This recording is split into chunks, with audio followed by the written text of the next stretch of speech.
Bueno, buenos días y primeramente saludar al curso y seguidamente al docente con cual impartimos el curso de calidad de la construcción, docente Freddy Alfredo Matamorros Guayani. Es el trabajo número 3 y es presentado por el alumno José Manuel Torre Pareja, filial Andahuaylas 2021. El siguiente trabajo consiste en el control de calidad en pavimento rígido. Cuando hablamos de control, nos referimos a todo lo que concierne a la construcción del pavimento rígido, ¿no? Que los elementos que lo conforman, que los procesos, que todo ello tiene una normativa, ¿no? Que hay que seguir esas normativas. Para ello tenemos la norma técnica peruana, Reglamento Nacional de Edificaciones y algunos otros libros que nos dan un alcance. Y fuera de todo ello, también se tiene que conocer lo que es el tema de la experiencia, ¿no? A veces la experiencia es lo que nos da algunos puntos más importantes en el tema de construcción. Vamos, control de calidad de pavimentos rígidos. Dice, el pavimento rígido es un pavimento constituido por una losa de hormigón de cemento Portland, que se apoya sobre la base o una capa de su base, transmite directamente los esfuerzos al suelo de forma minimizada. El costo inicial de pavimento es más elevado que flexible, su periodo de vida varía entre 20 y 40 años. El mantenimiento que requiere es mínimo. Bueno, básicamente es está elaborado de hormigón de concreto Portland, ¿no? O sea, quiere decir de concreto, pero dentro de ello también en pavimentos rígidos se podría ver también con construido con acero de refuerzo, ¿no? Normalmente es más utilizado el acero corrugado, que tiene sus diferentes medidas que más adelante lo vamos a ver. Ahí podemos ver la imagen de losa de concreto, base y subbase. La base es la carpeta de afirmar, la subbase está normalmente por no, material de cantera con piedras regularmente de un tamaño regular, ¿no? Ahora, ensayos geotécnicos. Lo más importante de todo eso es en la base y en la subbase lo que entra es material de cantera. Ahora, ese material de cantera tiene que hacerse un estudio geotécnico. Ahora, en el estudio geotécnico tienen varios procesos, ¿no? Y los vamos a explicar ahora. La primera parte, lo que dice cuarteo de la muestra. El cuarteo de los suelos consiste en reducir las muestras de suelo a cantidades menores, viendo que las mismas sean representativas y lo más homogéneas posibles. Lo que nos dice es que tenemos la muestra de cantera y lo separamos parcialmente en una cierta proporción para poder analizarlo, ¿no? Porque todo en conjunto es mucho material y un poco mucho más trabajoso, entonces le reducimos a ciertas proporciones y es más fácil trabajarlo, ¿no? Granulometría. Es la medición de los granos de una transformación sedimentaria y el cálculo de la abundancia de los correspondientes a cada uno de los tamaños previstos por una escala granulométrica, mediante tamizado. Son unos sardineles con ciertas medidas, ¿no? Ya estandarizados, ya es las medidas son según norma, entonces ese tamizado se proporciona, se echa el material y se va reteniendo el material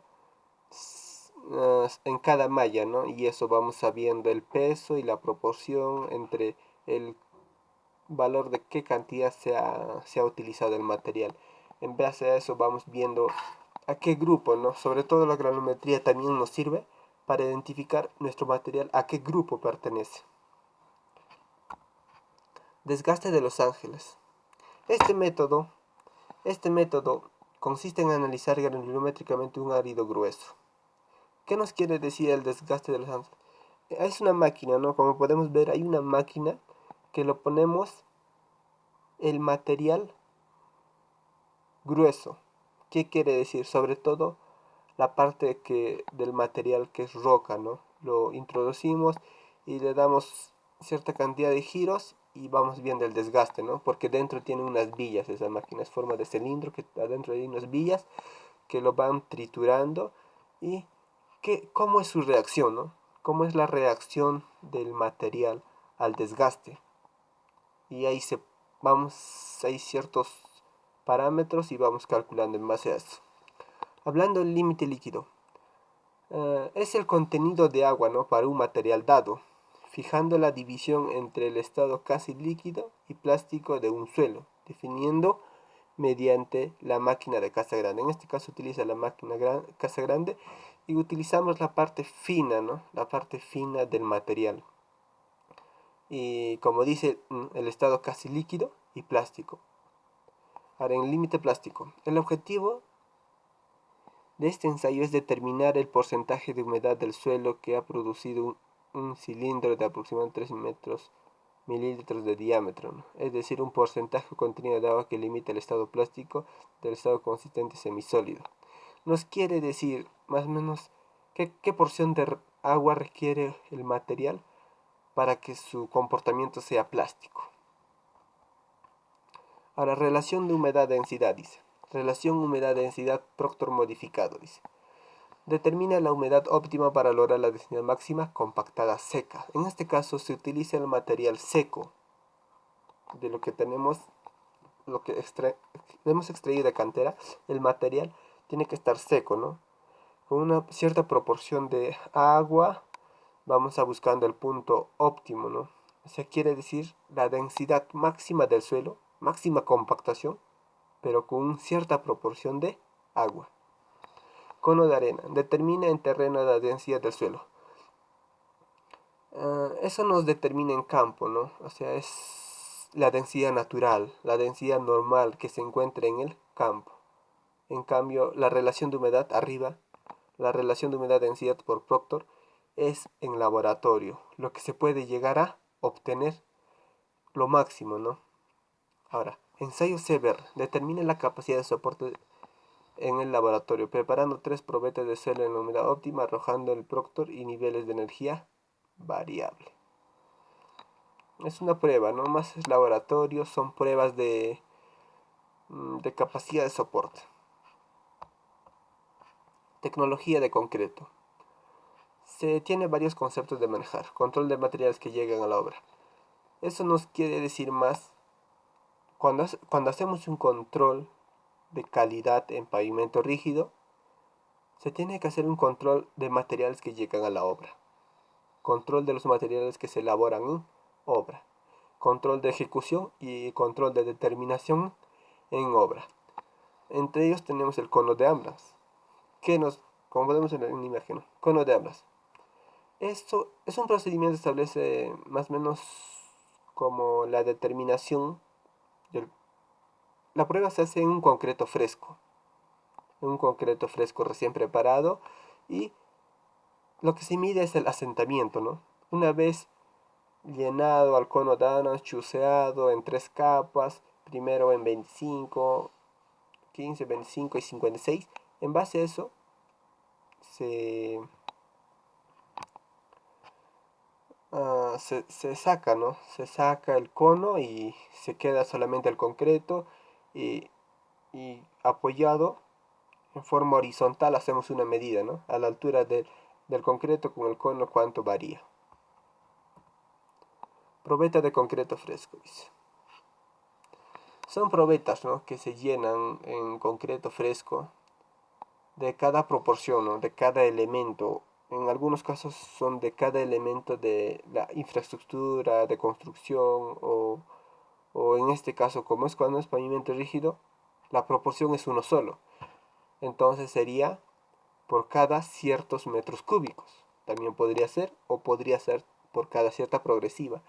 En caso, cuando hablamos de edificaciones, de construcciones de viviendas o todo lo que concierne a construcción de vivienda, en ese caso se hace por cada elemento de construcción, elemento estructural. Quiero decir, si es una viga, por esa viga hay probetas. Si es una columna, por todas esas columnas hay una probeta. Si es el piso, hay una probeta, ¿no? Que se va a hacer el respectivo tratamiento del manejo, y a base de eso también las pruebas que se realizan a 7, 15, 28 días, ¿no? Control del concreto endurecido, dice. Se tiene dos métodos de realizar la prueba de concreto en el laboratorio: ensayo de compresión de probeta cúbico-cilíndrica, ensayo de tracción de flexión en probetas prismáticas. ¿Qué nos quiere decir? Hay dos formas. Ya que la probeta está seco, se hace un ensayo de compresión, porque el concreto trabaja a compresión. O también, ahí abajo nos dice, ¿no? Tracción por flexión. Solamente en este caso se hace en caso de probetas en forma prismática, o sea, vigas, ¿no?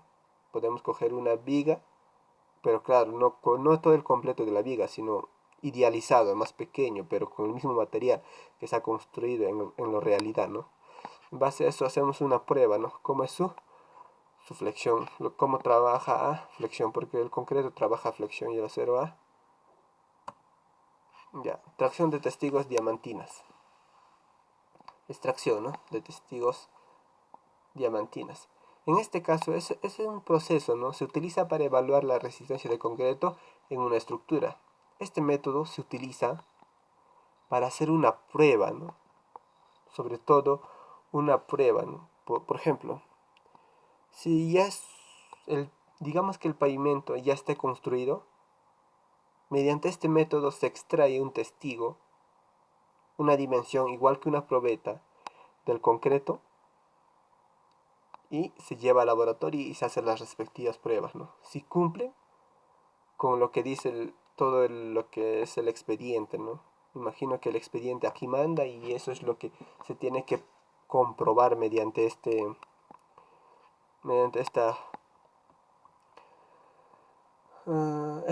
método de extracción de testigos diamantinas. Ahí dice, cuando la resistencia de las probetas modelos de pie se abren, cuando es baja, ¿no? Cuando han ocurrido anomalías en el desarrollo de la construcción, fallas de curado, aplicación de membrana de cargas, incendio y todo eso.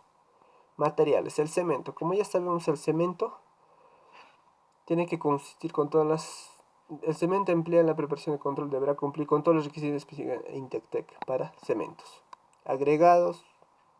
Ahí tenemos una norma. Agua. Se utiliza agua no potable, solo sí. El agua normalmente tiene que ser potable, ¿no? Para evitar ciertas... para evitar todos los componentes que podrían traer las aguas no potables. Entonces, de preferencia, se utiliza uno potable, ¿no? Acero de refuerzo. El más utilizado es acero corrugado, que debe cumplir con algunas de las siguientes especificaciones. Ahí tenemos, y aditivos. Los aditivos de concreto cumplirán con la especificación de la norma, según norma. Almacenamiento de los materiales. Ahí tenemos almacenamiento en relación con el almacenamiento del cemento. Se tendrá las siguientes precauciones. No se tendrán obras de bolsa de cemento cuyas envolturas estén deterioradas. Los agregados. Los agregados se almacenarán o apilarán de manera a impedir la segregación de los mismos. Las barras de acero. Los aditivos. En este caso, en los aditivos, nos dicen, ¿no? El aditivo no tiene que tener un mayor de 6 meses de almacenamiento en obra. Normativa, ¿no? Conclusión. Cuando se menciona control de calidad de pavimento rígido, se ha observado todo el proceso de análisis de materiales que lo componen. Se basa en normativas que tienen que cumplir desde los estudios geotécnicos, los requerimientos mínimos de material que componen concreto, cemento, agregado, agua y aditivos. Y es todo eso, ¿no? Sobre todo es normativa, ¿no? Y son procesos que se tienen que cumplir a base de las normativas y sus formas, y sobre todo, ¿no? La experiencia. A veces la experiencia aporta un conocimiento que se ha aprendido en el transcurso de todo. Cada ingeniero tiene sus propias experiencias, y esos también suman puntos, ¿no? En cuando se aplica el control en la forma de la construcción y todo eso.